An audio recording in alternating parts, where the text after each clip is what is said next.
Welcome, friends. It's our last week. I can't believe it's already. I'm like, where did September go? It flew by. But I am personally loving this weather. It's been so nice out. It's been lovely. Um, Welcome. It's week 4. We'll be talking about owner pay today. So, how much should I pay myself? And then also, uh, often the next question after that is, what if I can't pay myself? And then what do I do? So we'll try to make some space for that today too. And I'll talk a little bit about it at the end, but just want to reiterate, like, this is just, these workshops are a beginning, right? So they're an opportunity to begin a relationship with me, with your peers here, begin a relationship with this topic matter. And so I really encourage you to like keep digging into this stuff, stay in contact with me, reach out with more questions after the workshop's done. And yeah, don't go anywhere, just hang out, and we'll have more workshops coming down the pipeline soon. And I'm just really grateful to have spent these last 4 weeks with you guys. It's been really fun, and love digging into this stuff and watching you guys learn. So thanks for showing up.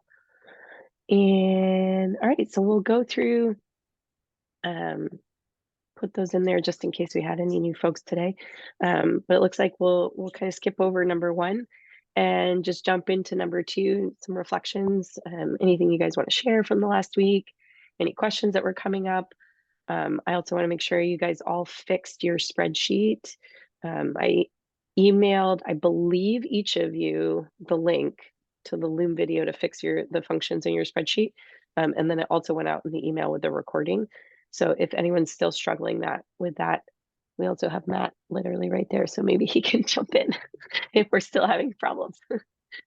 Um, and then we'll dive into the 6 steps to figure out how much to pay yourself. And again, even if this is like information you're gathering to apply down the road, that's totally okay, right? Like it's all right if we get into the 6-step process and you're like, and there's just not enough money, like I can't hit all of these pieces. It's totally okay. It's better to have this knowledge and like know what is kind of best practices around owner pay, so that when you are ready to start paying yourself, you're doing it in a way that's smart and is benefiting and supporting your goals. Cool. All right, so we'll hop through this one and this one. And I do want to just like set us again with these questions, because they're really important in terms when we do start thinking about owner pay. And you'll see, I'll do my best to connect to these 4 questions. Specifically, these bottom 3 are really, this is like kind of the foundation of from where I want you to build out the number for your owner pay, right? Like, so what we're paying ourselves, hold on, let me let Monica in here. Um, what we're paying ourselves, welcome Monica, glad you can make it. What we're paying ourselves monthly, biweekly, quarterly, however you decide, it really should be a direct correlation to like what your needs are, right? And so what I don't want is owner pay to be based on um, some non-factual statement of like, I guess that's enough money, or that looks like a nice number, or I've seen other people pay themselves that, right? Like that's not where owner pay should be coming from. It really should be coming from like, what are your needs? And so we'll talk about that a lot today and that is often a reflection. And Marika has been working on this with her partner. It's like often a reflection of your household, right? So like, what are your personal finances and what needs to be contributing to that personal finance bucket? And so for some of you, the homework leaving today is going to be to go do a personal budget, right? Like do all this shit we just did together and apply it to your household instead of your business, because it is the same. And then also just thinking about like, what are we really set up to do this year and even going into next year as we start to approach the end of this year. And, if we want owner pay to be 5K a month, but the business is really only set up to be bringing in 2K a month, like we've got some work to do, right? We've got some things we need to think about and to shift around. All right, so as we all know, we're here, week 4, and we'll start going through this. And so I just wanted to check in and see how last week's homework went. How are our spreadsheets looking? Were you able to fix the budget calculation? Do we need to spend a little time there? Yeah, I'll turn it over to you guys. How are you feeling about that?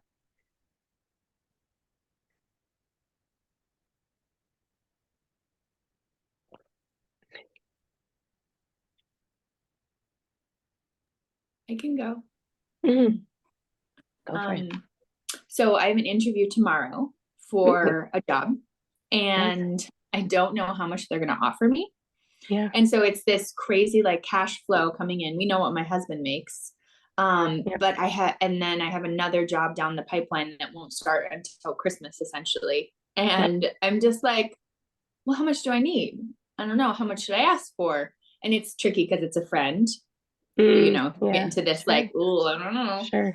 Yeah. But I also went to the Vermont Women's Fund event on Friday night. Nice. Mika Brzezinski was the speaker, and she has a book that was called Know Your Value. And it was really one of those like moments of like, I am worth it. Okay. Like, I do know what I'm doing. Right. Like, oh, I can do this job. Okay. And that all I keep thinking about is that thing that came out, I think within the last year. I don't know if we talked about it, where like women won't apply unless they meet 90% of the criteria for a job, whereas men will apply if they meet 60. And even just working on my resume, I'm like, oh yeah, I did do stuff before I was a stay-at-home parent. Okay. Here I am. Yep, I got it. So it's just weird to be in this, like, I'm 40 and I'm essentially throwing away all of my career and not going in the path that I've been on for 15 or 20 years. But at the same time, I can apply it, but like, how much is that worth and what cash flow will I be bringing in? So I just threw out some numbers and made some like rough estimates and factored in taxes and kind of, what would my net pay be within the spreadsheet. Yeah. And kind of did a total guesstimate. And it's going to be tight, but we'll make it work. So you found some numbers that made things work. Okay. Yeah. And if I do, it's hard, like, being 40 and working 2 part-time jobs and earning half as much as my husband. It's like, oh man, that hurts. But also they're totally flexible jobs. Yeah. And they're something that kind of feed me rather than like working for the man. Yeah. And then we canceled another subscription and canceled it within 3 days before. And it was hilarious because I looked it up and I was like, Disney, oh my gosh, it's going to go up by double. And it was going up from 89 to 150 a month. And I was like, and it was like September 27th. A month? Yeah. Oh no, sorry, annually. Sorry, annually. I was like, wait, what? No, just like highway robbery. It's a really fancy Disney. But anyway, and it was one of those like, we are on the right path, we're doing the right thing kind of thing moments. Yeah, I love that. Something I heard you say about like working 2 part-time jobs and still making less than your partner's full-time job. And I really, for those of you that do work part-time jobs, like either in addition to your business or like if you're more in like consulting and you're considering like those as like part-time jobs are typically they're part-time pay, so it's like half, in theory, maybe like half the pay of what a full-time position would be, but it's actually 3/4 to 2/3 of the work. It's not half the work. And so just being really mindful. I love to encourage people to commit wage theft. So just being mindful of like, not, I think women, especially, and women identifying folks, are especially, what's the word I want? Like prone to overworking and like offering more than what is being asked of them and offering more than what is necessary in order to like, quote, prove their value. And so just being really mindful of that, of like having opportunities, similar to your money date throughout the month, like having an opportunity to check in and say like, okay, remember this is a part-time job. Am I delivering part-time results or am I delivering like full-time results right now? And like, let's just be mindful of that. And that doesn't mean you need to like do shitty work. It just means like the what you think is maybe B plus work is probably someone's A plus. And so just, be mindful of like what you're delivering there and not overdoing it because it is part-time. Yeah, absolutely. Yeah, I'm the problem. It's me. Yeah. Well, and it's like yes and no. Like you maybe yes, you are the one that's overworking, but like how you learned to overwork is like not you are not the problem in that sense, right? Like you're a product of our system and our culture and like that tells you very clearly to overwork. So yeah, totally. Other reflections, thoughts, how's the budget coming? How do the numbers look? I can go. Yeah, go for it. I also wanted to like go back to the 4 questions because I was reflecting again this week and I had a really good idea that I'm excited about when I was thinking about like the what do you have? 'Cause I'm always like, trying to figure out, I don't know if everyone here knows, but so my husband and I own a tap room and that's like our sole business. Like it's both of our incomes. This is all that we do. So again, it gets a little tight and the cash flow is crazy. But so I was thinking like, what like about the what do we have? And we now own the building that a tap room is in. So the downstairs is the bar and then we live upstairs. And so I'm thinking about offering, like we have space, like I have building this space. So I was thinking of offering like a meeting space during the day because we have a huge table, we have a projector, and like nice. Or we used it for, drinking around and playing movies. But I'm like, I could use this for a meeting. So yeah. Together like packages during the day because we're not using the space during the day. Yeah. So that was fun to come up with like a whole other very like hands-off revenue stream just from like just something that we already have. So that was cool. And then budget wise, it was like I think I fixed it. I think I fixed it. Okay. We it can just, look too if you want. So like the bars like per month. Yep. That's it shouldn't be doing this anymore. Right. Yeah. It should be going like that. Yeah. Okay, cool. Got that. Oh, hey guys. I'm sure there's a technical word for this, but you're all like, yes, I understand what you're saying. Cool. But yeah, I think I fixed it and I have it all caught up. So I'm looking forward to today and seeing some ideas about paying ourselves. Cool. Awesome. I love that. Thanks for sharing. Yeah, Lori threw in the chat. I know you don't have a full kitchen, but that could be another idea too of like renting the space out to someone who wants to offer breakfast in some capacity. Yeah, that's a great idea. Yeah. They do that. Poppy and Cafe Mama Joanna here. Poppy does like breakfast or more like lunch, and then Cafe Mama Joanna does dinner, and they share the same space. Pretty cool. Awesome. Anna or Lori or Monica, anything you want to share?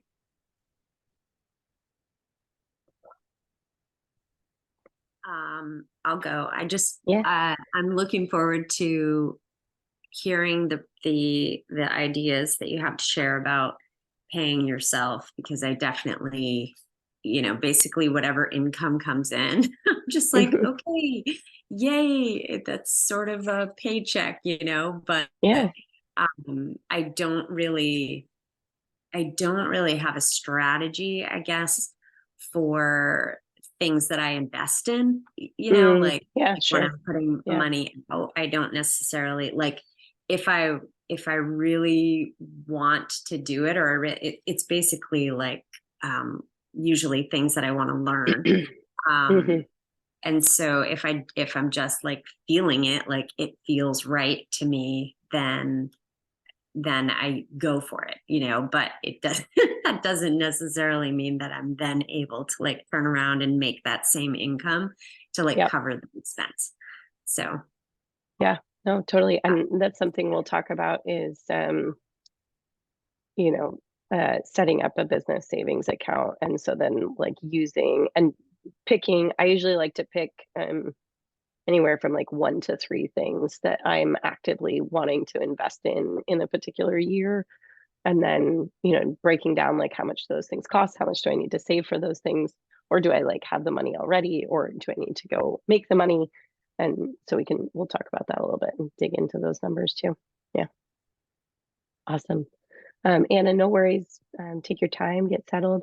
Monica, anything you wanted to share today from either this past week or past couple of weeks?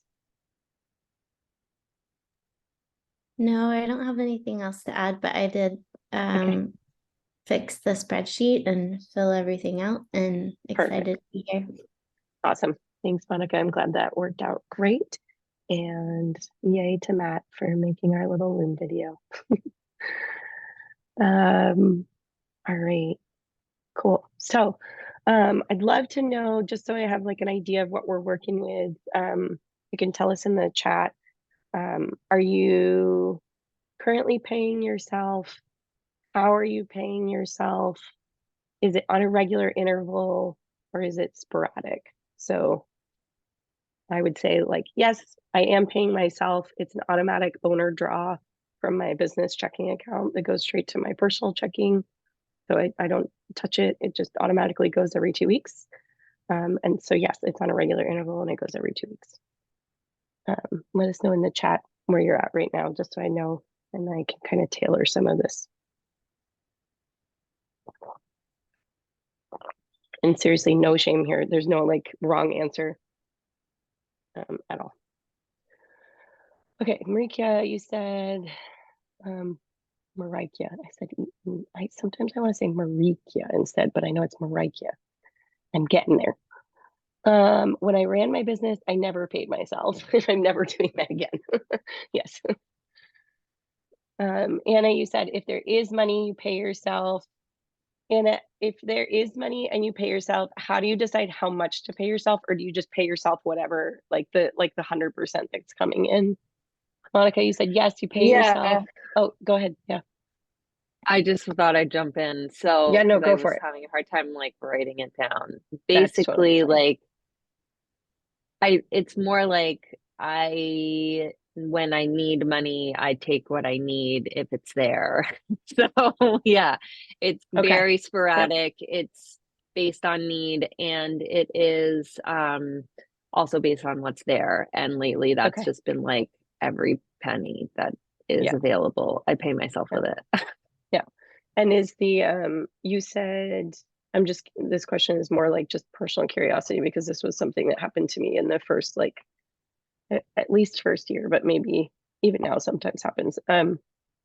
Is when you do decide to go and grab money from your business, is it prompted by your partner or is it prompted by you? That's a really good question. It is, I think it's kind of a combo deal, because it is Okay. kind of right now, I would say he is like half-heartedly supporting my efforts to build this business. So it's like, it is kind of in those like lurch moments where it's like, oh, you didn't pay the electric bill. Like the electric guy turned, like we actually had a power outage the other day and he was like, is this because you haven't been paying the electric bill? And I was like, okay, I better get like so yeah, it's like there's some pressure there for sure. And Okay. so it's not quite like, I'd love for it to be a regular, and I actually do have a lot of questions. So I'm about to jump on my computer and I'll shift over. Cool. Yeah, I asked that question because I've found, I used to hold a lot of shame around that because I didn't know other people were experiencing that in their partnership of like, because it's like, it's stressful for everybody. And it is also stressful for your partner if they're not an entrepreneur and they're like, so like, when do you make money? Like, right? Because there is no steady paycheck, there's no regularity. And so if they don't have a lot of background in entrepreneurship and you're like, I don't know, I'm kind of like flying by the seat of my pants here, like that can create a level of tension. Um, and so I do remember like feeling kind of like defensive and then also scared. And then like there was just a lot of feelings around um, like waiting, like, oh man, I'm sure like he's eventually going to ask when I'm going to pay myself, like having that tension. Even if he wasn't feeling the tension, I was feeling the tension. And so my hope is that even if we can't necessarily like quote fix the money issue today, you'll at least have some things to point at and be like, this is what we're doing moving forward. This is how we're going to know like when I can be contributing and how much I can contribute. And like you're going to have some real data that you can share with your partner if that feels appropriate, so that it feels less of this like kind of power struggle between you two around the finances. Does that make sense? Yeah. Okay, cool. Some other things you guys said. Monica, you said, yes, you're paying yourself at a regular interval from business to personal account. Awesome. I love that. You don't currently have it set up on automatic withdrawal. And we can talk about that, Monica, if you're interested in doing that. For me, I like it because then it's just like one less piece of like decision fatigue I experience in a month, because I'm like, I don't actually make that decision anymore. I don't think about that. Like it's automatic. Yes, of course I could go in and edit it, but I don't, right? Like, so it's just one less thing for me to be holding each month, is one of the biggest benefits, I think. And I'm less likely to walk myself back from paying myself. Um, um, Marika, you said, does everyone do quarterly taxes on the self-pay? How do you set aside the taxes portion? Yeah, so we'll address taxes a little bit today, Marika. I'm definitely by no means a tax expert. So you'll still want to like work with an accountant, but for most of us, you're definitely going to want to be at least setting. I can't remember what does anyone remember what the threshold is for how much you can make before you have to start paying quarterly? I'm mostly just looking at Lauren. I'm like, maybe Lauren knows. I can't remember what it is, but your accountant would know. Recommend that like you do an estimate, like my accountant gives me an estimate that Yep. I should pay quarterly, but it's not Yep. anything that you have to do. It just like helps you out. I don't know when For if and when some businesses, you have to pay. If you don't pay quarterly, you'll get fined. And so you'll just want it. That is a good question for your accountant of like, do I have to be paying quarterly? Is it a suggested quarterly payment? Because for some businesses, you will definitely get fined. I think there's a revenue cap of like, if you're making over a certain amount of money per year or per quarter, you have to be paying. I know you have to be paying, I'm pretty sure if you have employees, I thought you were required to be paying, but I could be wrong on that. I'm like, one of my nightmares is that like some accountant is going to watch the replay of this and be like, shame, shame, shame. She has no idea what she's talking about. But so yeah, reach out to an accountant for sure. I have some suggestions for folks if you are looking for somebody. And then, but we'll discuss taxes today, and just so you know how much to set aside each quarter or each paycheck.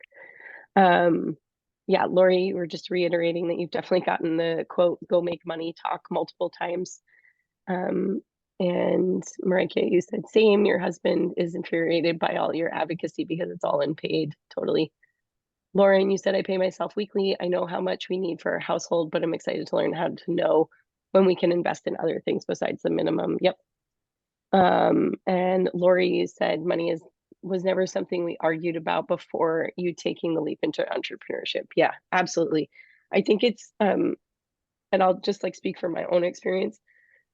I think the arguing comes from a place of lack of communication and misunderstanding, right? Like, so if our partner doesn't have a clear understanding, and that might be because we don't have a clear understanding of like how much money is going to come and go, like, yeah, it's gonna create friction, right? And so I think the more we can, like, as you all are doing over these 4 months, is just like, instead of sticking your head in the sand, we're like pulling the blinders off, right? We're pulling our head up and we're looking, we're taking a look at where the money is and how much money we need.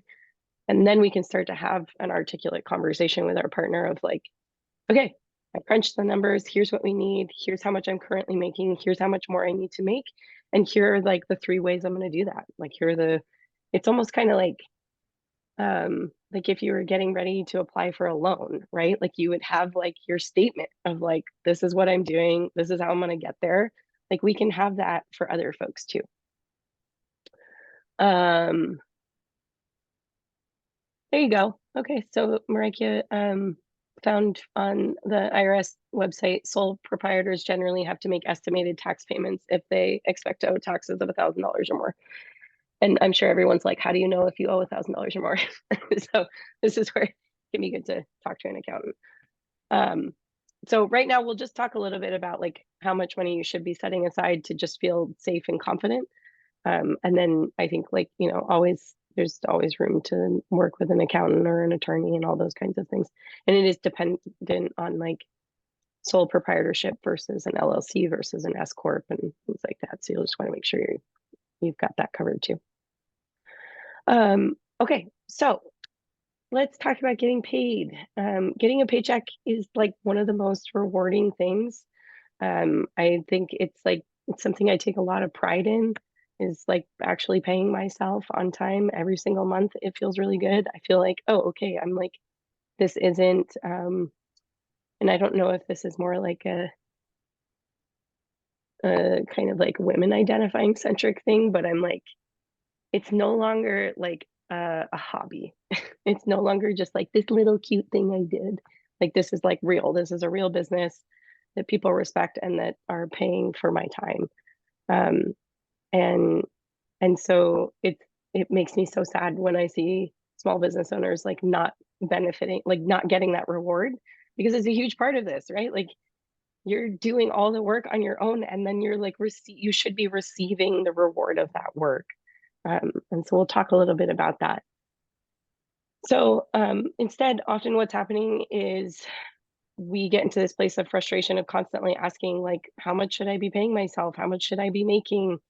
And then figuring out how to divvy up our money between our business and our personal accounts. And for some of you, you might not even have separate accounts yet, and that's okay. We'll get there eventually. Called commingling your assets. And the IRS says, no, they do not like that when you are, when you have all your assets in one place. So like, when you get paid from a client or a customer, and that money goes straight into your personal checking or savings account, if you were to get sued, your personal assets are now at liability, right? And so that's a big reason why we want your checking account to be separate. So if someone does sue you, they can only sue the business. They can't take your house. They can't, they can't put that, you can't get in trouble on your personal side of your life. Does that make sense? It's pretty, and it's like, and you can get a checking account like very cheaply. So it's not like a big deal. It shouldn't be like it shouldn't be cost prohibitive. Opportunities Credit Union does a great job. Their online banking isn't amazing, but they do a really wonderful job. And I think they make it really easy to open a checking account with them. Just show of hands real quick. How many folks have a separate account for their business? Yep. Oh, you do. Okay, Monica, I know you can't give me a hand right this second, but let me know in the chat. Oh, you said you do. Okay, cool. So we're good. Awesome. Okay, so I'm going to walk you through a formula to figure this out. But that being said, there isn't really a one size fits all formula. We're all going to be a little bit different depending on some of these factors. So we will all have different operating expenses, right? Like, Lauren's going to have a way higher operating expense than Anna is, right? And she has a physical location. She has employees, like she has physical products like beverages and food. Like, there's just a lot more expenses going into the business, but it also means more revenue, hopefully, is going into the business as well, right? That also is going to influence how much Lauren is saving for taxes is going to be different than how much Lori is saving for taxes, right? We all are coming to the table with different amounts of debt. Some of us are going to have a lot of personal debt. Some of us might have business debt. I just keep picking on Lauren because I know your situation, but like Lauren bought a building, right? So Lauren has debt to pay off that building. I'm pretty sure Lauren didn't pay cash for the building. No offense, just guessing. Not that I don't think you could. Versus, you know, some of you might still have like student loan debt, or you might have car debt, like a car payment, or your mortgage or credit card debt, right? Like there's all sorts of things that we can talk about. And that's going to influence our formula. And then also building your business savings account, right? So eventually, the standard rule of thumb is to get to a place where your savings account, your business savings account, has 3 months of operating expenses, including owner pay. I think that is like intangible for most humans. I think that is a very, very lofty goal. And I don't think it's actually grounded in our current fiscal reality. With like inflation and how like small businesses are operating right now, having 3 months of expenses plus your owner pay is a shit ton of money. Like I don't see a lot of businesses that have that much money just sitting in a savings account, myself included. So Can I- what I would, yeah, go for it, Lauren. I just have to say how grateful I am that you said that in this moment because yesterday when I was working on all of this, I have heard Yeah. that 3 month Yeah. thing before. And I was finally like trying to figure out like, okay, how do I want to, how might I pay myself? Just kind of brainstorming. And I was like, all right, I work better in like averages so that it is consistent. As you know, Yep. my cash is like wild. Totally. So I was like, okay, if I can have, this is how much like 1 year of expenses for the lodge, like what is that divided by 12? Okay, like this is Sure. what I'd love to have in my account. And I was like, cool. Granted, I am coming out of slow, like a dip in cash flow. I was like, okay, great. I have 1 month. And I went into like, I was like, Yeah, exactly. like, but also I should be first, I feel like I should be celebrating that because I am just coming out of like the worst of the worst. And so it's like, Yeah. wow, I have a whole month. Like You have a whole month in there. I have a And- month. I have a Yeah. month. That's what sits in my savings. I have a month. yeah. Would I cool. like to maybe have 2 months? Yeah, sure. That'd be nice. But to Lori's point, I would actually, and I learned this from my sister, who has been a business owner for 20 years. She has run a successful business. She's now a fruit farmer. And she was like, I run my accounts super lean. She's like, I don't leave money sitting in there. She's like, I either reinvest it in the business to make more money or I put it in stocks. She's like, it's not doing me any good putting, $30,000 in a savings account just sitting there. Like that's just not helping me right now. And so like I'd rather see you, if you find yourself in a position where you have a surplus of money, what I'd rather you do is like I'm spacing on the name, but you can set up a 401k through your business and you can invest your money that way. And so you can definitely talk to an accountant about that. I'd love to get to a place one day where I have like my own personal 401k through my business. Do you guys know what a 401k is? Like an IRA, or like a retirement account? Yeah. I think that's a we're- far better use.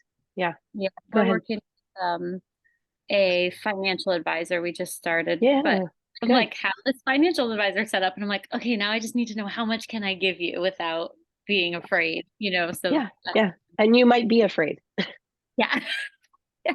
like no matter what the amount is, you might still be afraid. And so it's like also getting comfortable, getting comfortable with that fear too. And sometimes we are taking a leap of faith, and that is a big part of business. Unfortunately and fortunately, both. But yeah, so I'll just, relieve you of the guilt and shame and pressure of saving up 3 months.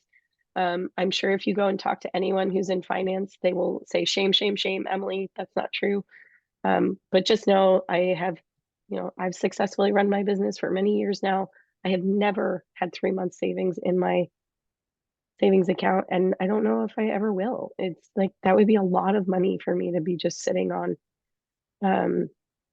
And yeah, so the only caveat I'll give to that is like, if you have, if there's something about your business or about your personal life that is like very expensive or very volatile, that really, like, you really need that safety net, that would be the only time I would question that. And like, maybe we do, like, for instance, if you have like a serious health condition, or if your partner maybe worked in like a really volatile field and could lose their job at a moment's notice, things like that, where there's like more uncertainty than normal, that might be an opportunity to have a little bit more of a buffer and safety net. But otherwise, as long as we're doing these calculations correct and we're saving for taxes, there shouldn't be too many fluctuations in the expenses going through. Okay, let's dive in. All right, so step one, we have hopefully done this in your spreadsheet, is to calculate your monthly net income. And so your monthly net income is your gross revenue. Does everyone know the difference between gross and net? Does anyone want me to explain that? We're good? Okay. I don't like to assume that we all know things. I find that frustrating when people do that. I actually changed my mind. I would love it if you just did a one-line Sure. definition. Sure, let's talk about it. So gross revenue is going to be all the money that comes in, like no consideration, no filters whatsoever, all money that comes in. So let's say, let's do a really easy example. Let's say someone pays you $100 to work with you. Your gross revenue would be $100. From there, we would want to subtract, like, because you don't actually get to take that $100 unless they paid you under the table, in which case then your gross is your net. But assuming they paid you not under the table, over the table, is that true? I don't know. Assuming they paid you not under the table, we would then, from that gross revenue, from that $100, we would subtract taxes. We would subtract, no worries, Monica, excited to send you the recording. Have a great day. You would then subtract taxes, if there was a payment processing fee, if let's say when they spent $100 to work with you, you also gave them a book, right? You were like, here's this workbook you're going to use while working with me. And the workbook cost you $10 to get, right? We would subtract that $10. So after all those expenses, maybe we're looking at $75. So they paid you $100, but you're actually getting $75 going into your bank account, right? That would be your net income. Make sense? Cool. Okay, so does everyone have access to their net income? I would suggest maybe like either writing this on a piece of paper or pulling up a Google Doc. We actually, wait, hold on. Do we have? I might be forgetting that we have, don't we have a calculator here?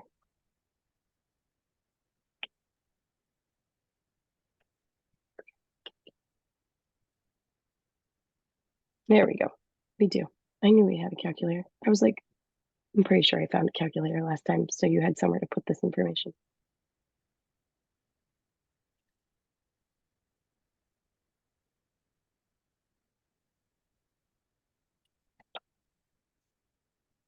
Okay. So you can open that and make a copy.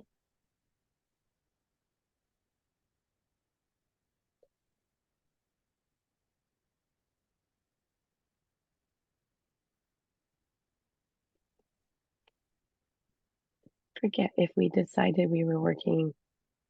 Okay, so we are looking at monthly. So for those of you that have variance, my suggestion is, and I think we talked about this, yeah, so, and Lauren talked about this a little bit, but like I like to use the average of the previous 6 months If you have a whole year's worth of data and you want to average a year, that's fine. If you only have 3 months data and you want to average those 3 months, that works. But for those of us that have a lot of variance, I want you to take an average so that you're putting in right here. If you want to put the gross income in, I think it's totally fine. But also if you want to, I don't know if this function will let you just hand type in. Does it let you just hand type in your net income?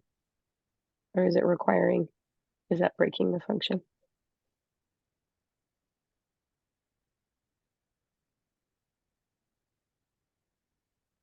Anyone? Still making a copy. What? I'm still making Oh, a copy. still making a copy. Okay, cool. No worries.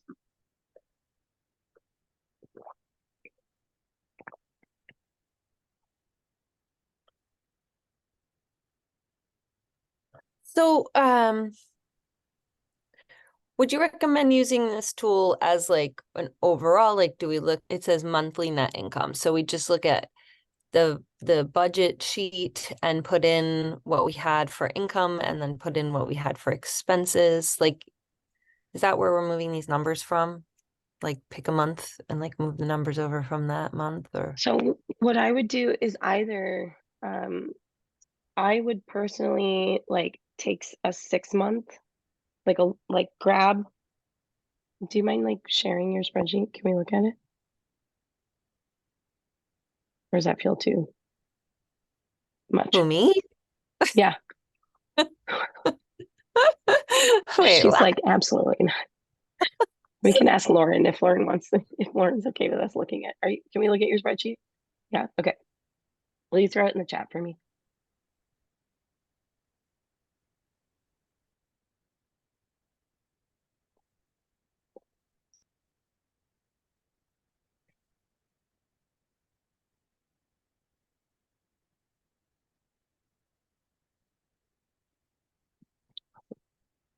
Does that work? Cool. Oh, pretty colors. Oh yeah, those are my projections. Oh, I like them. Okay, so if I was Lauren, what I would do is I would take, so I'm down here in line 25, right? I would take January through June, that's 6. Do you see down here, it's telling me the sum? Where is that? In this bottom right corner, it's showing me the sum of those 6 cells in Oh, green. way down at the very bottom down there, yeah. Way down here at the bottom. Oh, all of your That's beautiful showing. pieces. Yeah, so what I would do is I would take that sum, and I'm sure if I was Matt, I would know how to do this all here in Excel, but what I'm going to do is just type that into my calculator, and I'm going to divide by 6. So that's giving me an average of 18,941. Okay, so on average, my income each month is 18,941. So then I'm going to come over here. Now I need to make my own copy.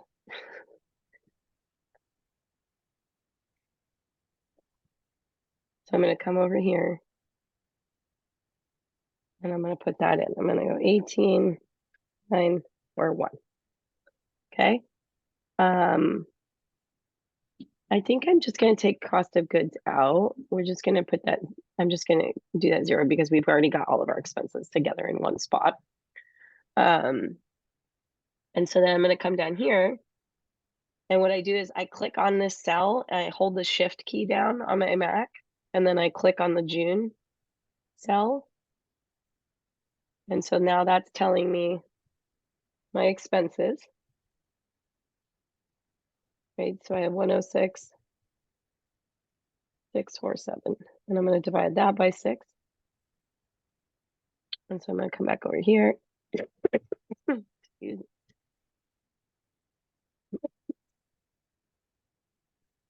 And I'm going to go 17,774. Okay, so now I have my net income. that make sense? This is the balance. So my gross income was all the money that comes in. I subtract these expenses, and now I have my net income. This little handy calculator is going to pop my net income down here. And so let's come back over to our slideshow. Oh, little geesies. Okay, so step 2 is to calculate our tax savings. So I think Mariah said this earlier in the chat, that she's heard of folks like getting dinged really hard being small business owners with taxes. Has anyone here personally been surprised by a tax bill or hit with a tax bill they didn't expect coming? Yeah, cool. Me too. It's still fun. This happens all the time. So if it happens to you, there's like literally, I beg of you to refuse feeling shame around this, because it is so confusing and nobody's telling you what to be doing. And so like you didn't do anything wrong, and it really, really sucks to have to pay it. And we can like do better moving forward, right? We can plan for this stuff moving forward. I will also add that this note here of like saving enough for taxes is one of the biggest challenges small business owners face. Why? Because most people think about saving for taxes after they pay themselves, pay off their loans, and invest in whatever. I have absolutely been in this place where I was like, so I'm like barely making enough to like keep the lights on. I can't afford to pay taxes. Like I don't have enough money to pay taxes. I just need to keep the money I'm making right now. I've absolutely been in that place, and it sucks and it's very stressful. And you may decide at some point in time to like not pay the taxes, and then like you're gonna have to pay them later. Like they don't go away, right? And it's okay if that happens. It's okay if like you make that sacrifice and you get hit with a tax bill down the road. Like again, this isn't about your self-worth or your business's ability to make money. We're all navigating this, and it's a really tricky and confusing space to be in. And I think people that have a lot of power in this situation often make people like us feel really, really stupid when we enter this situation. And so just kind of do your best to navigate this. And I think the sooner you can come to terms with this number, that 30% of your net income really is going to taxes, the sooner you can start to reframe how much money you need to be making.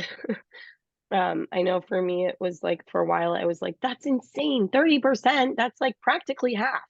Like, what the hell? That's just way too much money. I don't have that much money to save. And, you know, we can get into a whole conversation about the fact that we pay more taxes than Mark Zuckerberg does, but that's maybe for another day. And, but it's okay to like feel frustrated about that. So we're going to add in our 30%. So we'll come over to our calculator here. And some people will say 20%. This is where I would really suggest working with an accountant to figure out exactly how much you need to be saving, because some of this can be different depending on your business. So if we have this, if we don't edit this percentage, we have 30% here.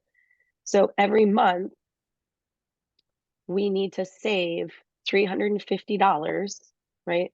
Lauren needs to save $350 every month for taxes. Is that about how much you save? Do you know? You were like, try 200. One of those souls that you speak of. Yeah, That's my goal for while we're doing this, is to shift my savings so that I don't have a huge bill annually. Exactly. That's what I will save. Yeah. No, it's true though. Like, you know, there have been points where I'm like, I didn't pay any taxes. I paid no quarterly tax. And I'm like, I know this is going to bite me in the ass later, but right this second, I don't have the money. Yeah, And that's where I'm so, at. So I'm excited exactly. to get ahead of it for sure. And it's okay if that's happening, and it's okay if you like got a handle on it and you go back to that. Like it's, you know, like it may vary over time, and that's all right. Eventually we want to get to the business to a place where there's enough revenue that you can cover this 30%. So after this 30%, let me zoom this in. I know this is probably a little small here. After we have this 30%, what we have left over is $816 a month. Okay. Let's come back. I wish I could actually, I think I have a very smart idea. Hold on. If this works for us. Hold on. Let me do it again. Let me do it better.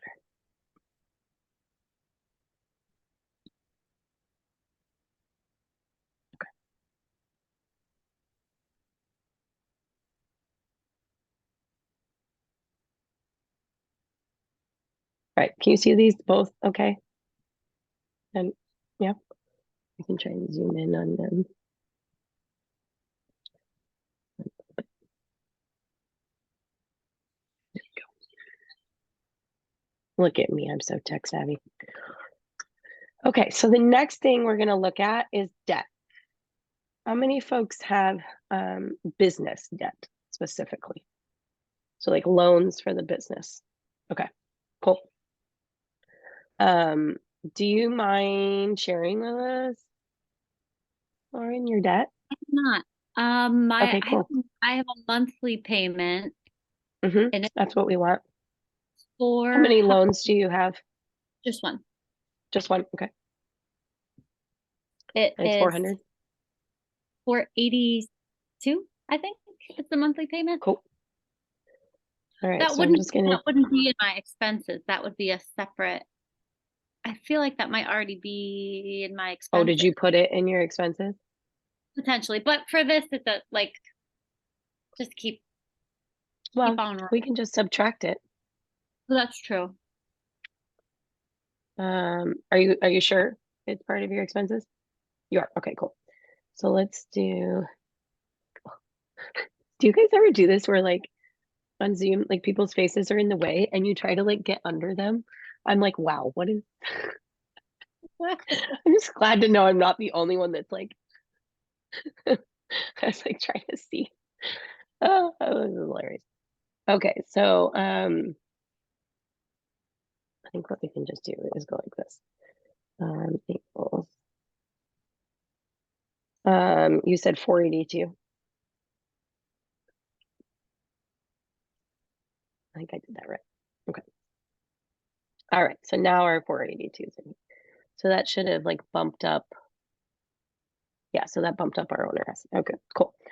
So if I had multiple loans, like let's say maybe Lauren also took out a loan to get an oven, and maybe she also took out a loan. I don't know. We can make up things. If she had multiple loans, we would have those loan payments here. Does anyone not know their monthly loan payment? I'm in the same boat as Marikia in that I don't have an official loan, but I have borrowed money from a friend. And so Okay. there's not like I guess I could Oh, I didn't see that in start the to chat. think Thank you for saying about that. making an agreement about like how much of a month I could start to pay her back or something like Yeah. that. Yeah. So, okay. So let's, what I would like you to do is just put that, like, let's have that number, because there's going to be a section, I think it's like step 5 or 6 is like, let's fudge with things and play with them. And so when we get to that step, I want you to start playing with some numbers of like, what would it be to pay $100 a month or $50 a month or $500 a month, whatever, you know, we can play with that.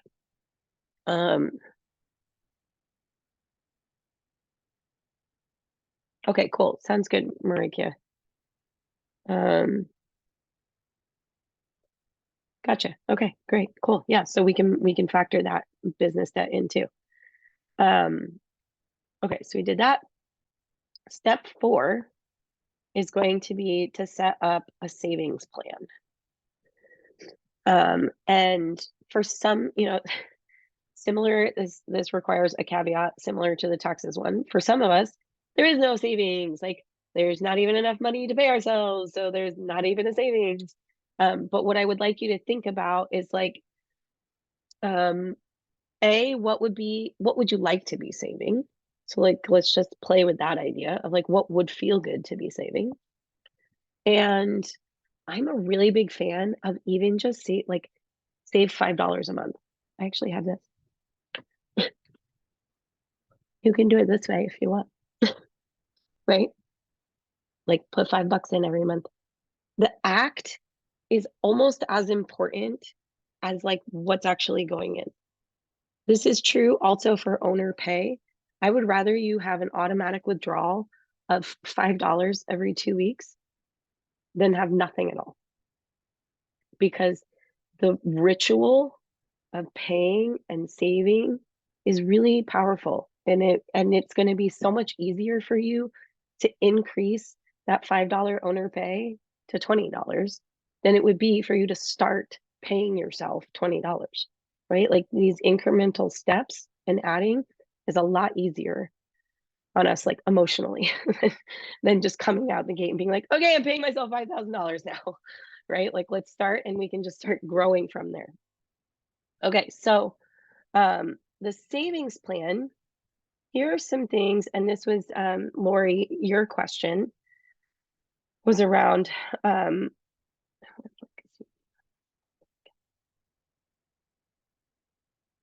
this was your question around like, how do I know how much I can save for and things I want to save for? And so what I would love for you to do is put in, like I said, I usually do anywhere from like 1 to 3 things that I'd like to save for. I can of course think of many more than 3 things I would like, but it's I prefer to put more money away towards one thing than put a teeny tiny bit of money away for like 10 things. It feels more satisfying to me to like get to the one thing I want. So what are some things you guys want to save for?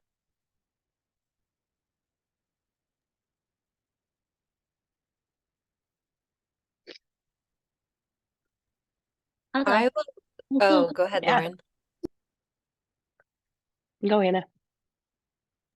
Well, I know that Lori and I have gone back and forth together around like professional development, a lot of different trainings, and I think I more do it on like a knee-jerk reaction, like, oh, there's this that looks cool, like I just want to sign up right now, and it would feel really good to me to have a savings account that's like specifically dedicated to that kind of stuff. So especially if there's like an early bird discount, like I could register 4 months Yep. in advance and like actually plan Yep. ahead for some of the things that feel like they could really move my skill set forward and actually be an investment in the business. Yeah. So that's a savings thing that I would like, but we are working with Lauren's numbers, which I really appreciate, Lauren, that you've given us like a real life example. So I'd love to hear what Yeah. you have for. Yeah, no, I'm happy to share. I would like to, so in the past, my husband is very, he can do a lot of construction. So he's done like all of our improvements. And it's Mhm. always just been when I like feel good about the numbers, I'm like, cool, yeah, go ahead. And then I like cross my, I'm like, ugh. So I would love to like give him a budget and be like, here's the Yeah. project that you're doing. Here's how much money you have to do it. So I want to do like a window seat, and we have like this very cute little corner. And so much of our seating was built around COVID. So it's all very Mhm. separated, small groups, but now bigger groups are coming in together and we can't accommodate them. So I want to Mhm. do like a big seating area, but I'm Yep. excited to, and been hesitant to do it because I'm like, how much do we have to actually Yeah. do this? Yeah. That's one thing definitely put Do you in know there. how much, can you guess how much it would cost? Oh, I mean, I feel like he's a wizard. He could, I would like to give, I mean, maybe $1,000. Okay. And do you have a timeline, like when you would like it to be done by? I would love for it to be done by the winter when we don't have our outdoor seating anymore. So maybe December. So 3 months? I think so. That might be lofty, but we'll see. Yeah. Okay, for the sake of our example, I'm just gonna pull these out for a second. Did you have anything else you wanted to say for right now? Oh, yes, I do. I Yeah. want to, I have an employee, and she works behind the bar with me on Fridays, but I would love to give her a few extra hours per week doing, some of our social media marketing. Mm, Um, So I think that would probably be, I haven't really worked How to much that. do you want to pay her? How much would you pay her per hour? I would probably pay her 25 an hour to 25 Okay. to 30 an hour. And how many hours a week, you said? I guess maybe because right now I work on it maybe 3 hours a week. So 3 to 5 for her. Let's round up. Let's do 4. Okay. And let's say you want to try and be able to do that for 3 months. Yeah. Let's shoot for like I think 3 months is a good window to like test something like that.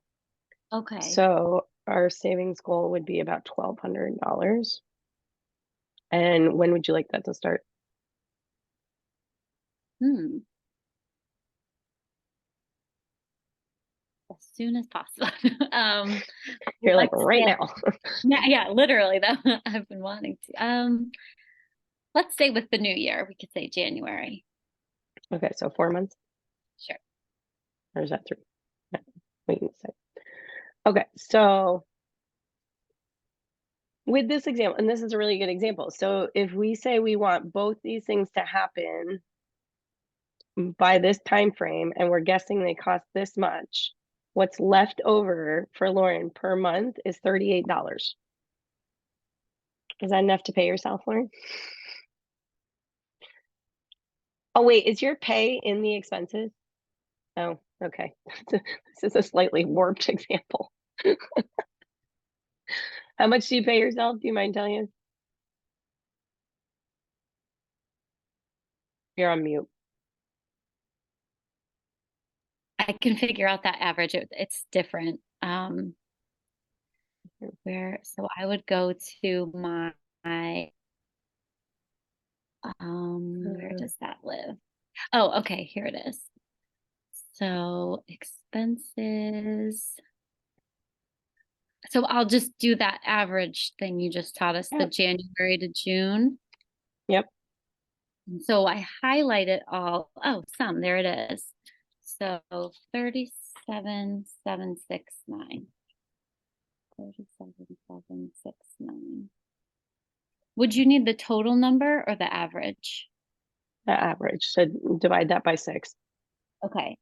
6,294. I think we're gonna. No. 6,000 what? 294. Way more money to play with. All right, now our owner pay is 4,444. So now we have actual money to play with. Cool. Do you know how much you need to make every month For for our your personal budget? Yeah. Yeah. Yeah. I like to pay us, where did I just put that? I have different versions. Yeah. I have our maintenance mode version, so kind of like our bare minimum. And then I have like so like Yeah. bare minimum 5,000. It's 5,000. Okay. So this is not enough. Right. Yeah. Okay. So this is a good example because yeah, absolutely. Marika, I'll go back up. So this is a good example. So like the numbers don't add up for what Lauren wants, right? And so we have some things. So if we come back here, one step, if Lauren hadn't told me that she had a personal budget, I would say her next step is to figure out her personal finances, right? So what are her fixed expenses? What are her variable expenses? What are her extra expenses? And for some of you, like that's your homework this week, is like creating a personal budget, essentially replicating what we did for the business for your personal finances, so that this, like I said before, this number here, line 37, this should not be a guess. This should be, it can be a range, like Lauren said. What's your range? 5,000 to what? Like 5,000 to 6,000 if we, if Yeah. I can do Yeah. better. So 5,000 is bare minimum, 6,000, she's much more comfortable, right? That allows her to like have the Netflix and have like whatever the other things that like make life nice, right? So having a range is totally fine, but having this be a guess is not totally fine, because then you're not making this decision here is not based on reality, right? So we want to make sure we have that. And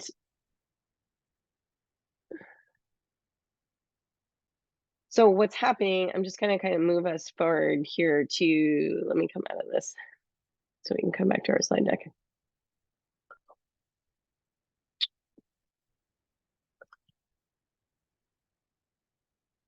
Okay, so in an ideal world, your personal need number is less than your owner excess number from step 5, right? Not more than. And if that's the case, awesome, great, go forth and be rad. For most humans, it's not. For most of us, those numbers are not going to be the way we want them. They're going to be flip-flopped and we're going to need to reverse them. And so this is where, kind of to Lori's point, as well as Marike's, figuring out like what can we fidget with, right? What can we shift so that we can get these numbers to be where we want them to be. And so out of the like 5 things that we put into the calculator, you can play. Okay, we're missing one thing, but out of the 5 things, you can play with 4 of them. You can't play with the tax savings unless you are choosing to punt that payment down the line, right? Which you can, but you still have to pay it. And I think it's way better if you pay it now, from personal experience. I would prefer paying now if you can. The other thing that we didn't really talk about too much is like, and this is the bucket I tend to be in, and my partner and I are sometimes opposing in this. He came from a family that was more like, we got to figure out where we can cut and where we can save. And I came up from a family that was like, we got to figure out how to make more money. And so I think together we make a really strong team. And that's something that's not included here, is like your 4th option, if you don't want to cut one of these 4 things, is to come up with more revenue, right? Like, and for some of you, there is no cutting. Like you're already doing the minimum of business expenses. Your personal needs are at the minimum right now. You can't really adjust your debt payments, and you're not even saving for the business savings account anyway, right? So for some of us, like these aren't actually all that negotiable. And so it's less about cutting and it's more about, we need to figure out how to get more money in the business. So I think, and that is where we kind of get into, essentially, if this is what is, come back over here. So let's say, this is what, like, technically, if Lauren wants to do, move your faces. If Lauren wants to do these 2 savings plans and all this remains the same, like her income remains the same, her expenses remain the same, we're not going to adjust the taxes, and her loan payments stay the same, she can't currently pay herself what she needs, right? Oh, we should adjust this to say 5. I'm actually going to cut the difference between your 2 and put that here. So she has $1,000 difference that she needs to make up in order to make this work. So one thing she could decide is like, we can't do the window seat right now, but we can do the marketing, right? Or she could flip-flop and say, we can't do the marketing, but we can do the window seat, and I have to be willing to pay myself I have to be like short $200 on owner pay, right? And maybe I'm willing to withstand that based on my personal finances for these 3 months. Oh, the every month I need number, this is your personal finance number. And so we didn't dig too much into personal finances here. But this is where we do need to understand, like, how much do your mortgage, your rent, your food, your childcare, your subscriptions, your all those things, running the budget again for your personal finances. Yep. I have found this number to be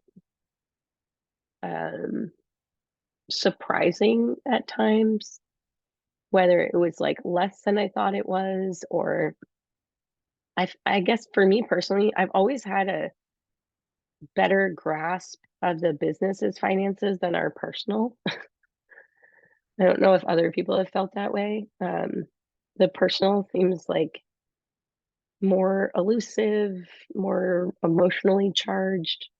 And so, yeah, absolutely, especially with kids, right? Like it can just be a little bit trickier. So I really encourage you to figure out what those personal finances are, even if it looked like this. Like, what if it looked like this? And we were like, holy son of a ding dong.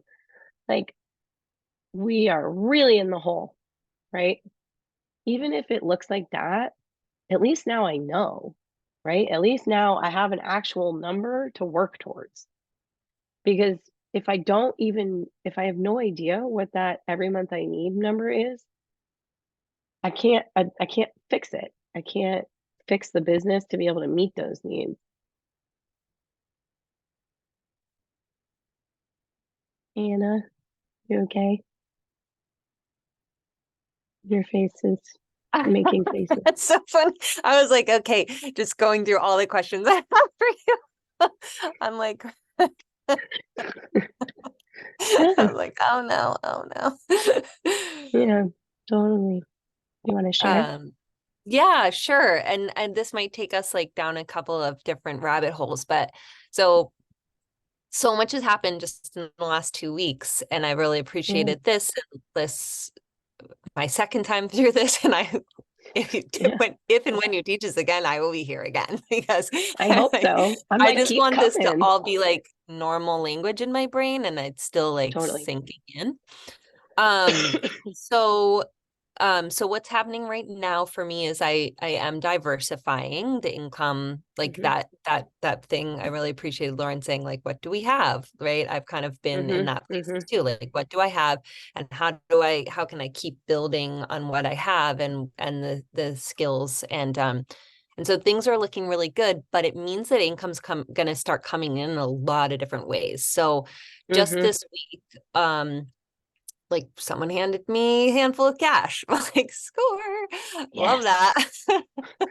But like, I'm assuming that does not go in the spreadsheet, right? So absolutely it should.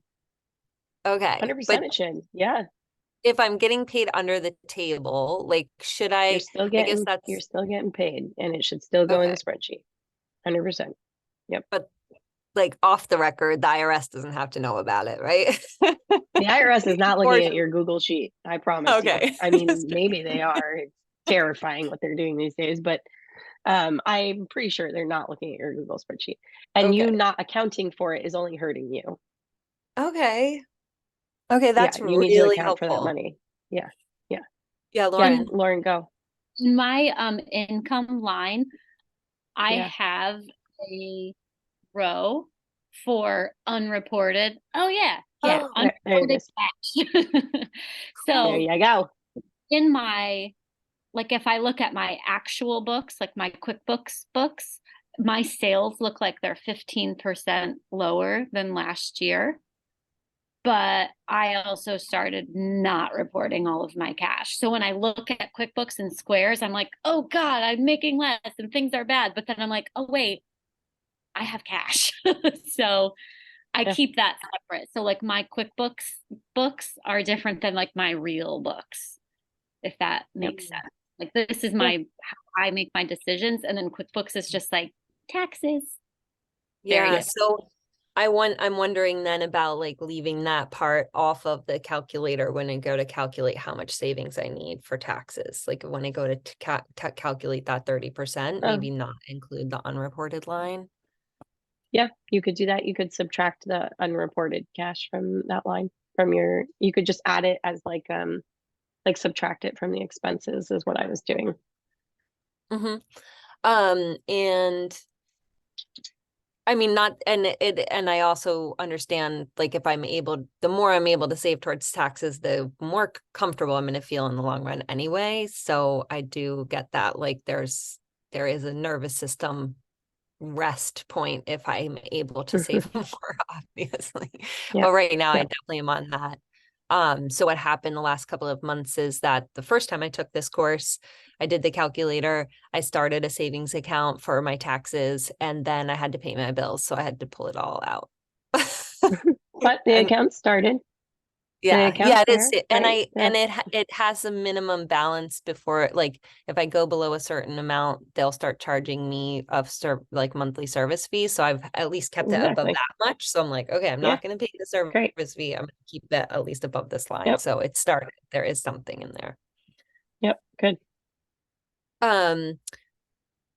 Marikia, do you have a question specific to like unreported cash?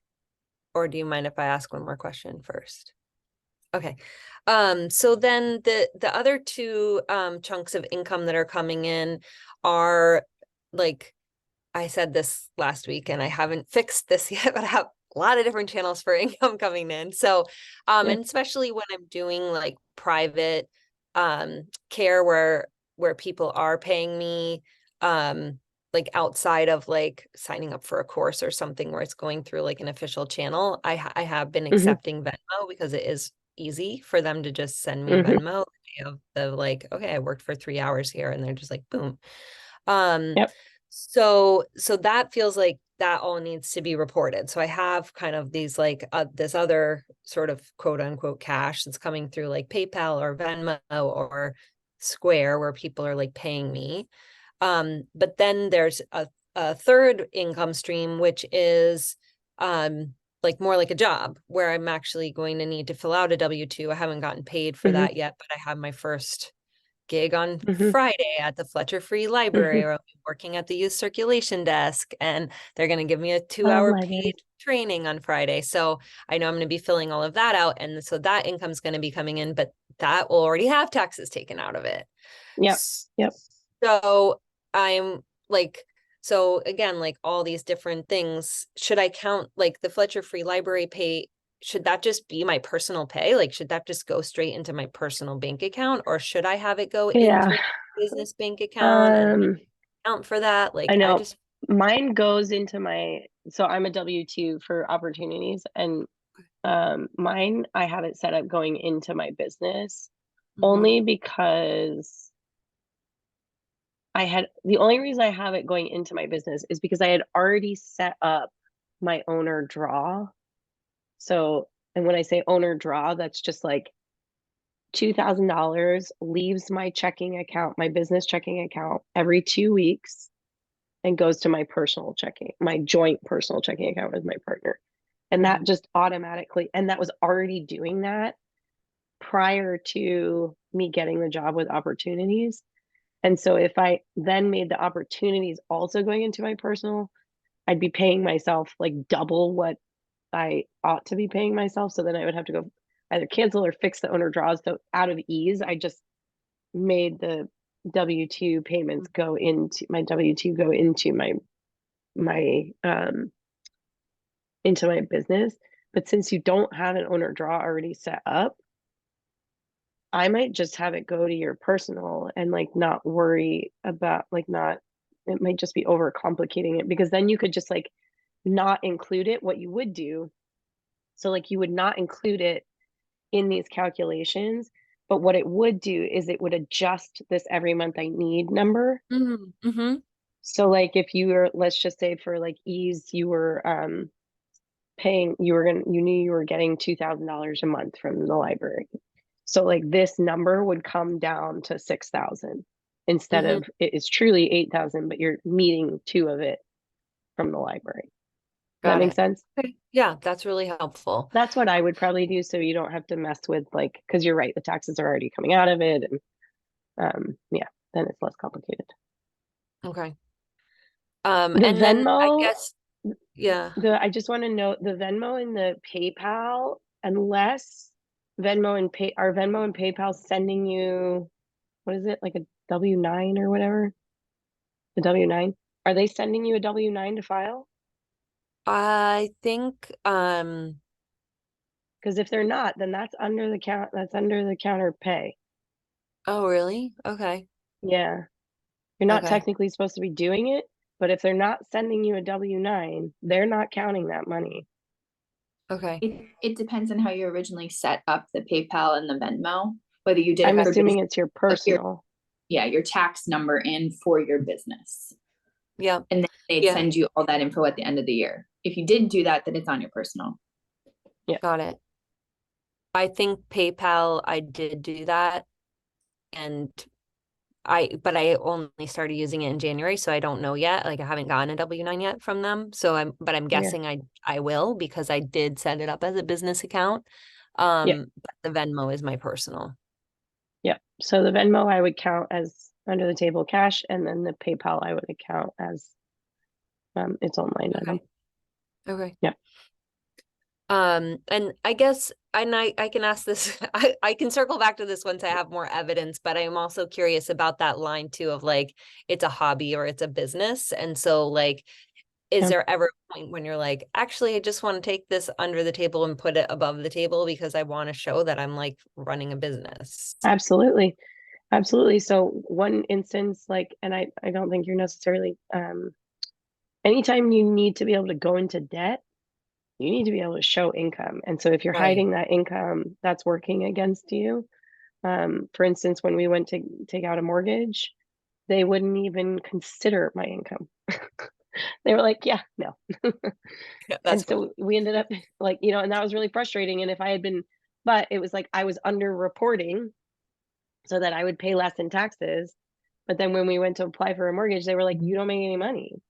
And I was like, well, I do. I just didn't report it, And so it's like there are times where you do want to be reporting income, and like and then there are times where you don't. Like if you're like sometimes, it benefits us now to Yeah. underreport because then we qualify for more support potentially for like childcare, right? So Yeah. Or it kind of healthcare. like, That's a big one that or I'm up healthcare, against that's right another now. one. Yeah. So it's just deciding. I worked with a client who was like, I actually don't want to make more than 60K a year because I'll lose my health insurance and then it will cost me more. Like I would have to be able to jump to 120K in say like in revenue in order to make up for taking on insurance. And he's like, and I don't know I can do that. So like it's, you want to just think those things through too of like how much do we want to be reporting? And then, I do think it's,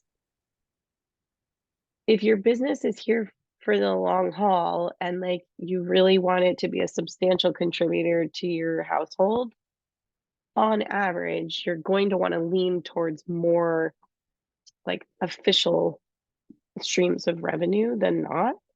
But like we're all just trying to get by a lot of the time. And so, do what's going to take care of you and your family. But also, like, I don't love you having 5 different revenue streams because it's confusing and takes a lot of energy from you. Like, it's just a lot. It's time consuming to have yourself splayed out in so many different directions. Yeah, it's partially why Right. I didn't do my homework last week too. And you were like, "How'd everyone do this week?" I'm like, "I'm just not gonna," because I felt so Exactly. overwhelmed. I like literally Yeah. avoided it. Yeah. And so, like, I want the business to feel pretty easy for you. Like, I don't want it to feel like and also I think there's something to be said for like feeling sneaky and like stuff like that. Like, it just doesn't settle well with like our energy internally. And so, I think it's fine to like do some things under the table. And then for the most part, like you do want the business to be legitimate. Yeah. Mike, yeah, you had a question. I have a bunch of questions real quick. How do we all Cool. feel Yeah, about go for it. saving/paying extra in taxes so we don't get a tax bill at the end of the year? Because taxes scare the shit out of me. So Paying extra, is that what you said? yeah. Like factoring in a Some extra 30% expenses. rather than a 25% and then paying that quarterly extra and then getting a return. How do we all Yeah. feel about that? Because I just would like, a sudden bill, I it know. scares me. I know. So I have two thoughts. One is it depends on whether or not you need more money right now. Like if your current actual expenses are higher and you really need that money now, like when is the money more beneficial to you? Is it beneficial to you in a potential lump sum once a year, or is it more beneficial to you to have that money monthly? The other thing I have heard folks argue that I agree with is like, why should you let the government hold on to your money tax free, Right. which they're doing when you're overpaying. Right. Yeah. And so I think but like, I think you could get to a place where your estimates are hopefully really close to actual. And like, so you're either owing very little or you're getting back very little. Yeah. I My think it's growth probably a good place to be. What'd you say? my dad passed. My growth was exponential when dad passed and I took over. I Yeah. bought the business from my mom and I was my own business owner. But then because of that, I incurred and other things. It was like luckily didn't break even. But right now I have debt for the business because I'm choosing to keep the website up and running. People still try to order from me. And it's been, Yeah. on sabbatical for 3 years. And I don't want to lose like that, in the back of people's heads. Yeah. And so I have like negative, but I did my first consulting thing. So I have income coming in Yeah. and balancing Cool. it out. And I'm hoping to have some more. But I do have another opportunity and I want it to go into the business, but I'm not sure. And that's Instagram money. Mhm. Does anyone for have ads? any no, like revenue stream? Oh, like an have Instagram store? No, like Sorry, you're cutting out a little bit. gifts. Say it again. Oh, sorry. Gifts and collaborations and like being paid from Instagram. Do you have any Oh, experience with that? Or the I do not. monetization side of Instagram? Yeah. Yeah. Okay. I do not. And I It's set it up not for my my business wheelhouse, because but yeah. okay. And then the But last question I had, I don't know if anyone. Oh, sorry. no, I'm no, gonna no, I'm it's gonna okay. type it in the chat if I'm cutting out. No, it's okay. I think it's more that there's There's just a an little bit of a insurance. lag. Okay. Sorry. There's Go ahead. life insurance policy. There's a life insurance policy that is a higher premium, but you can essentially borrow the money back in about 5 years. Has anyone heard about this? And it was sold to me as when you relaunch the business, it's like you have a special savings for your business. That you can then take that money back and it's, the taxes are different. And it was sold to me as kind of like a savings plan for my business, but it's also a health insurance policy. Has anyone heard about this? Yeah, Lori? Okay. There he is. Is it legitimate? Like, should I do that? Is this You have gimmicky? one. Do we Okay, like cool. this? Oh, you do? Okay. Yeah. Cool. Well, yeah, I'm salesman The other freaking out. thing, totally. The other thing you could, if you would like, I'd be happy to introduce you to Ben Green is his name over, and this is true for anyone. I think it's Ben Green at Vermont Community Loan. These folks are really awesome. This is Vermont Community Loan Fund. And here's Ben. Ben is a business navigator and resource manager over there. And so essentially what he can do is provide free financial counseling on like whether or not you would be a good applicant for a loan, how to become a good applicant for a loan. Like, and he'll work with you for a while. Like they are like his whole role is like helping you get to the business to a place where you would be a good candidate for a business loan. And even if you don't end up taking a loan from him, he'll still like counsel you and work you through this process. So I'm happy to make an introduction to him as well. And for anyone else, if you're interested, he'll just help you understand. He's so smart with like finances, and he's a really nice human. And what I like about him too is that he was like, you know, sometimes with other banks, like, because the community loan fund is not a bank, right? Like you can't have like a business checking account there or anything. Like they're just for loaning money to small businesses. And so he's like, sometimes, you know, with a bank, the best interest of the bank is at odds with the best interest of the individual. But with his position, he can actually focus on the best interest for the individual, and it doesn't matter what the best interest for the bank is for him. And so I thought that was kind of neat, and a little bit different of a relationship. So would that be helpful? Would you like me to send an email introduction about that? Yeah, you could even ask your question about the life insurance too. It's possible he's heard of that and knows thoughts around that too. Cool. I'll make a note to do that.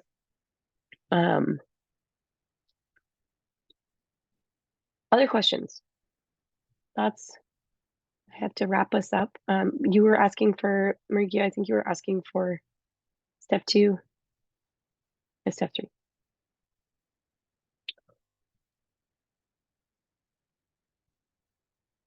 And as you'll see in the spreadsheet, like the calculator, it walks you through each of these step by step. Cool. Okay. So how are we feeling?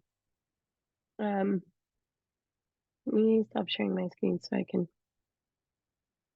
How are we feeling?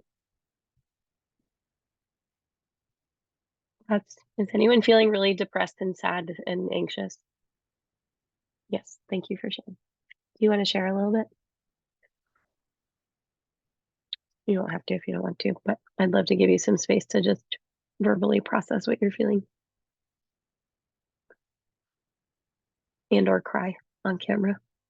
I like doing that too sometimes. I do feel like I need to cry. Yeah. This is a good thing to do, but yeah, it's just depressing to be in this place after working for a couple of years to like try to build. So Yeah. And what do you, if you don't mind, and again, like this is really for you, so if this isn't helpful, you can just be like, I'm good, like I'm done, please stop talking to me. But if it is helpful, I'd love to just ask a couple questions if that's cool.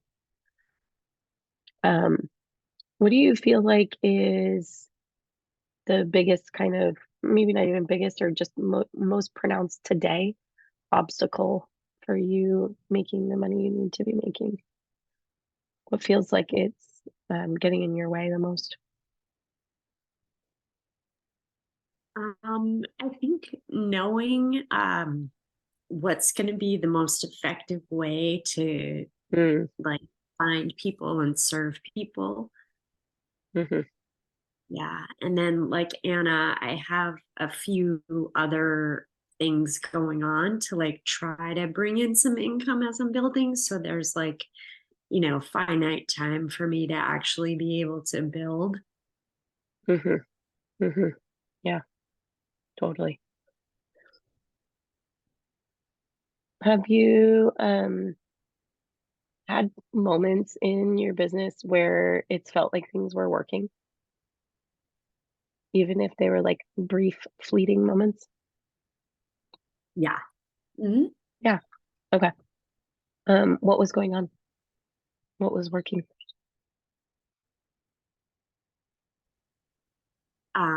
from like a system standpoint, or just like, I guess Anything like that comes to actually, mind. yeah, okay. I mean, working with clients, like that's the best Yeah. part. When you actually, Yeah. you know, have people, yeah. And how did you find those clients? Most of them came from social media in Hmm. or from networking. Okay. Yeah. What are you doing right now for your networking strategy? Throwing a lot of spaghetti at the wall. I started That works sometimes. podcasting. Yeah.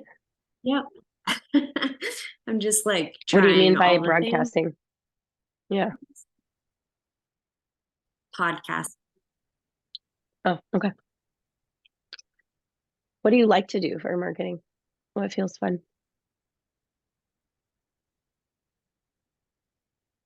I mean, I honestly, I don't know. Yeah, I feel that's like fine. I was doing really well posting, you know, writing for social media. And I kind of did like this all in push.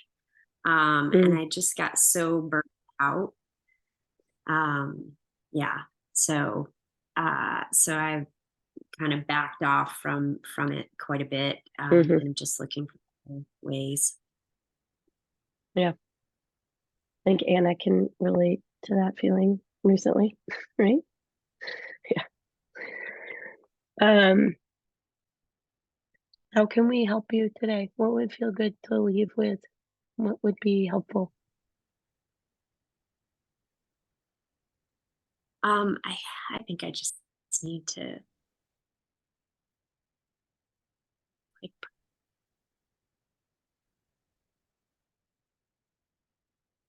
Wait, is your internet not working? Yeah, my internet just froze. I actually think it's Hold on. S internet because our family's the only one freezing.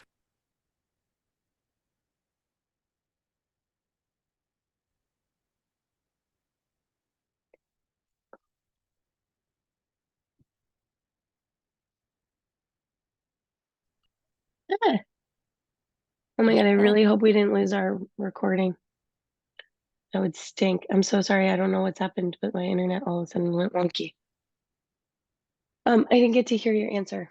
Do you mind sharing again what would be helpful today? What could we do? How could we help you today? I think we could come oh up with something.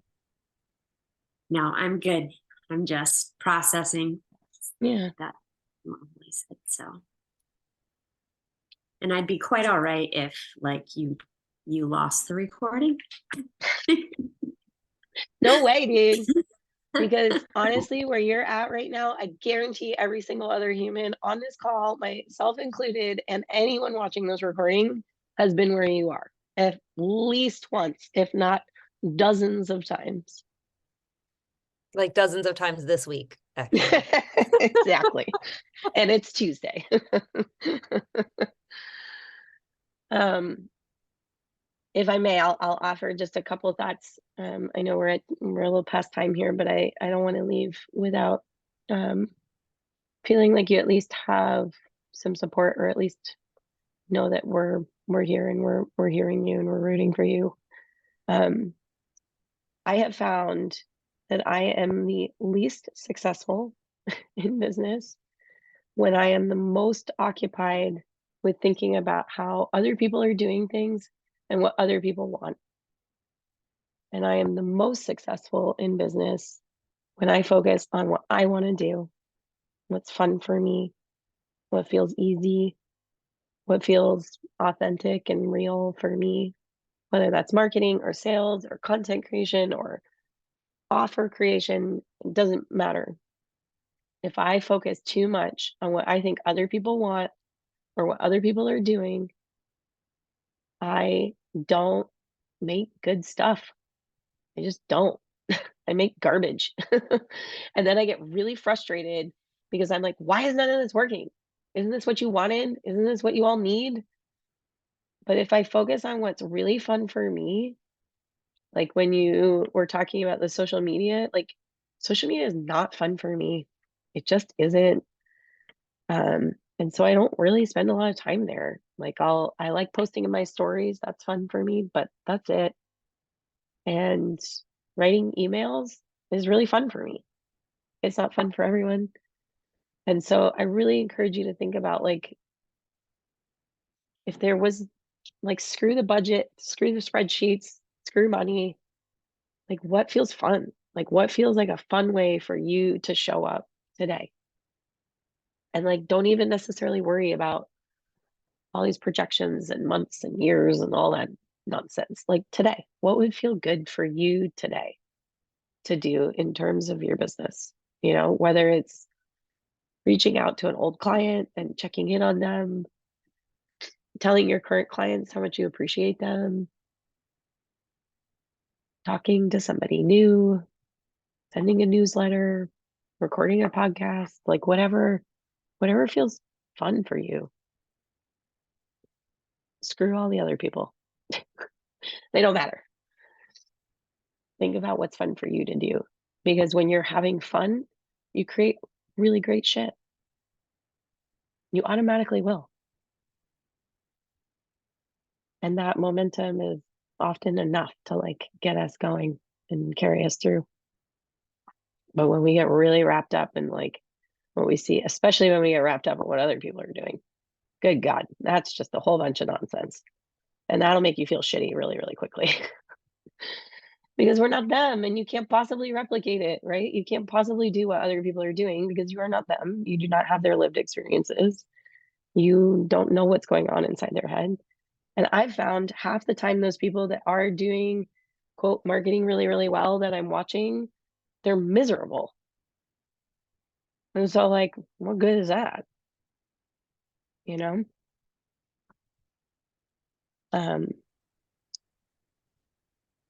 You'll Emily, get can I there. share like a quick Oh, win because yes. what you're just saying really resonates for me, and I actually took a screenshot of my opt-in page to send you, like my dashboard on in Kajabi to send you. It's like because I just got so excited to see like all these peaks. So I'm working on Yeah. building my email list, and Emily's been helping me. I've been was part of Made for More, just wrapped it up and have been working to like do some of that stuff. And so there's a webinar that I created actually back in this like late winter. And I had been trying to market it the way that I thought I was supposed to in Yeah. the past. So I was kind of going at it from this like very deficit perspective of like, does your life suck? Then like you need this thing, right? Or whatever. And like If you're miserable, I can help. Yeah. and Love I that. just shifted it and I didn't even realize I was doing it, but I shifted the way I was talking about it because I was thinking about how much fun I actually really love teaching this webinar, and I'm excited to teach it Yeah. for free, like over and over and over and over and over again. Like I want everyone to Yeah. know this stuff. It's so Yeah. fun. And I was like, oh, it's fun. Like, why aren't they talking about that? So I just started like a lot more of the things I put out this week were like more about like, do you want to have fun? Like, then you need Yeah. this. 'Cause this Yeah. is really fun. Yeah. And Exactly. it's really cool to see that like, yeah, I have 9 people registered and it's today at noon and I'm really excited to I love teach it. it. And yeah, so it's not like, yeah, 9 people is not a ton, but it still feels really, really good because it's not, it's not the last time I taught it was like I like begged my friends to come. So it wasn't Yeah. like nobody was there. But Yeah. this time I'm like, oh, these are real live people, like people I don't know who like Yeah. I don't even know how they found it. And I hate writing emails. That's not my fun thing. So Yeah. Emily's helped me really graciously with some emails. And I think the last one that you helped me write that was like, hey, it's messy. And that's just like, I'm just I'm a mess. messy and I'm Here I showing am. up anyway. Yeah. And it gave me permission to write another email that I sent over. I guess I sent it Monday morning, yesterday morning. It went out and I was like, yeah, a lot more authentic about being like, Mhm. I spent 4 hours running around in the woods catching imaginary Pokemon. And it was not easy actually, because like I had other things I wanted to do, right? Yeah. But I had a 7-year-old in tow. And so, you know, Yeah. and yeah, and that email performed really well. And so I'm like starting to feel a little bit more joy in being able to show Good. up authentically like that and not trying to write these emails that are like perfect sales pitches or something. Yeah. Yeah. So I love thank that. Thanks for sharing. you. Mhm. I'm Um, excited. I'm gonna wrap us up just because I promised these humans I'd be there by 11.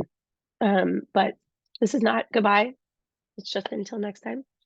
And on that note, I'll share these will be coming out very soon. I just have to get the descriptions over to my counterpart over at CWE. These workshops will be through CWE. So there's one on October, but you can at least put them in your calendar for now. In case any of these feel relevant. And then the other thing I'll be doing this fall, winter that's cool is these sessions called Am I Doing This Right? And these are free sessions. It's like an hour. And excuse me. um, these are an hour session and you just come and it's like free coaching. It's just you come ask questions essentially along the line of am I doing this right? And I will hopefully be able to help answer. Or at least ask you some intriguing questions to get you thinking more about what you're stuck on. So these will be coming out. That also I'll have another series through opportunities this fall, which is called it's a self-care series. And so it'll be hopefully 3 sessions. We'll see. And I will be essentially interviewing an expert, and it'll be kind of like an ask me anything. And so there'll be one with an attorney where you can just come ask any legal questions you have. It'll be free, which is awesome. There will be one on like bookkeeping, moping. I'm having a hard time finding a bookkeeper that I don't want to fall asleep when I listen to them, but we will find one. I'm determined. If I have to become a bookkeeper for you all, then I will. Just kidding. I will never do that. That sounds miserable to me. And then the third one will be on, my husband's laughing at me. The third one will be, oh, her name is Claire Wheeler and she's at Mercy Connections and she's like an expert in like small business finance as well as time management. And so she'll be doing kind of a session on like, how the hell do I juggle all this stuff? And like, she's just an overall very smart, really awesome human. And so that'll be fun. I don't have the dates for those yet, but you'll, if you're on my email list, you'll get notifications for them. But I think the attorney one specifically will be really useful. Her name is Nicole and she works for Vermont Law and she's just fantastic. She's an amazing human and has so many answers to every single business legal question you have. Okay. How'd we do? Was this helpful? Were these a good 4 weeks? Yeah. Thumbs up. Cool. Okay. I have one last request from you for you. It would be so helpful to me. If I can get it really quick here. Okay, I'm gonna put a link in the chat. It is so helpful. I obviously do all these workshops for free for the public. Some I get paid for, some I do not. Something that's really helpful for me is if you can leave a Google review of your experience over these 4 weeks. It means a lot and is really helpful for me finding more employment in the future and getting other folks to hire me to facilitate workshops like this for them. So that would be so appreciated if you have time. It can be a single sentence. You do not need to like write a whole paragraph, but if you want to, you can. And yeah, I just really enjoyed this. I had such a great time hanging out with all of you. And thanks for being honest and sharing really hard shit and just keep coming back. And yeah, I look forward to seeing you at some of these other workshops and continuing to work with you guys. And email me, reach out, ask questions. Don't be a stranger. I'm here. Cool. Awesome. Thanks, It was so Emily. fun. Thank you. It was so nice Yeah. hanging out with you. Thanks, I will Emily. see you all soon. Yeah. And hang in there, Lori. Go do something fun today. Okay. Thank you. Bye, guys.